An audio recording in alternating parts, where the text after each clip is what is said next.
রহমতুল্লাহ বারাকাতুহু। কেমন আছেন? ওয়ালাইকুম ভালো আসসালাম আছেন? ভালো রহমতুল্লাহ আছেন? জি।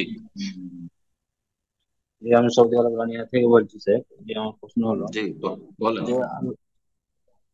যে আল্লাহ সুবহানাহু ওয়া তাআলা যে আমাদের ভালোবাসে তার কিছু অনুধাবন করার লক্ষণ আছে কিনা। আমি একটা বক্তব্যে শুনলাম যে আল্লাহ আমাদের ভালোবাসে কিনা, যে তার যত বেশি আনুগত্য করবে সেটা বুঝতে হবে আল্লাহ তার প্রতি তত ভালোবাসে। তো এটা কি সঠিক স্যার? এইটাই জানতে চাইছে। আল্লাহ ভালোবাসেন কিনা এর লক্ষণ হচ্ছে যে আল্লাহ আপনাকে ভালো কাজের তৌফিক দিচ্ছেন। ঈমান এবং নেক আমলের তৌফিক যদি পান, যে আপনাকে দিনের কাজ, ঈমান ইসলামের কাজ, ফরজ ওয়াজিব খুবই ভালো লাগছে। আর ফরজ ওয়াজিবে কখনো যদি ঘাটতি হয়ে যায়, একদিন ফজরের জামাত ছুটে যায় অথবা ওয়াক্ত পার হয়ে যায় কোনো সালাতের, কোনো ত্রুটি হয়ে যায়, তাহলে আপনি সেদিন খুব কষ্টে আছেন মানসিক দিক থেকে, রুহানিয়াতের দিক থেকে। তার মানে আল্লাহ ভালোবাসছেন আপনাকে। বিভিন্ন সময় শয়তান আপনাকে বিভিন্ন পাপের জন্য প্ররোচিত করছে, কিন্তু পাপ থেকে আপনি তারপর বেঁচে থাকছেন, পাপে যাচ্ছেন না। তার মানে আল্লাহ ভালোবাসছেন যে তোমাকে জাহান্নামে যেতে দেব না। কথা বোঝা গেছে? যদি দেখেন যে আপনার দ্বারা পাপ হয় না, শয়তান কখনো ওয়াসওয়াসা দিলেও, হ্যাঁ, আপনি তারপরে ফিরে চলে আসে সাথে সাথে আল্লাহর দিকে। ওয়ানিবু ইলা রাব্বিকুম ওয়াসলিমু লাহ, ইনাবা ইলাল্লাহ।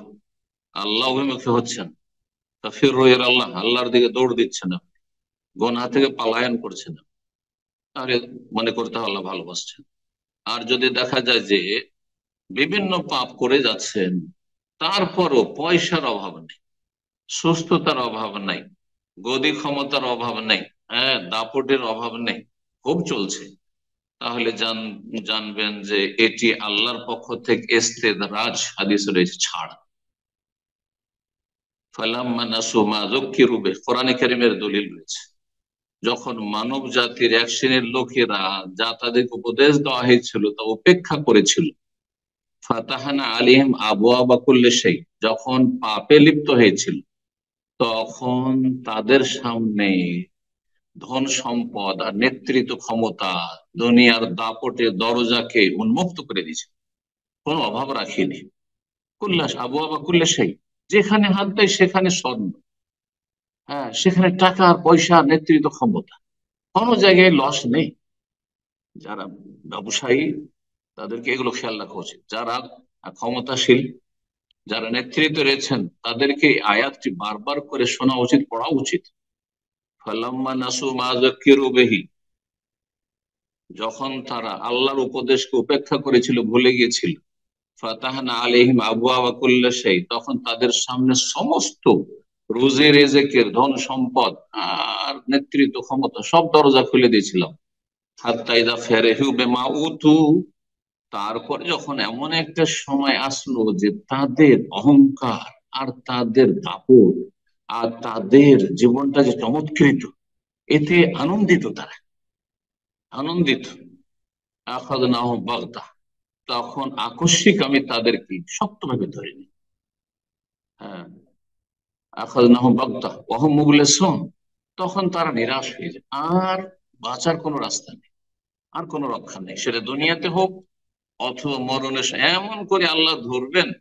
এই জন্য আল্লাহ ছাড় দেন, ছেড়ে দেন, আল্লাহ ছাড় দেন, হ্যাঁ, এমহাল করেন কিন্তু এহমাল করেন, অর্থাৎ আল্লাহ ছাড় দেন, রশি ঢিল করেন কিন্তু ছেড়ে দেন না, যে আল্লাহ ভুলে গেছেন, আল্লাহ ছেড়েই দিয়েছেন।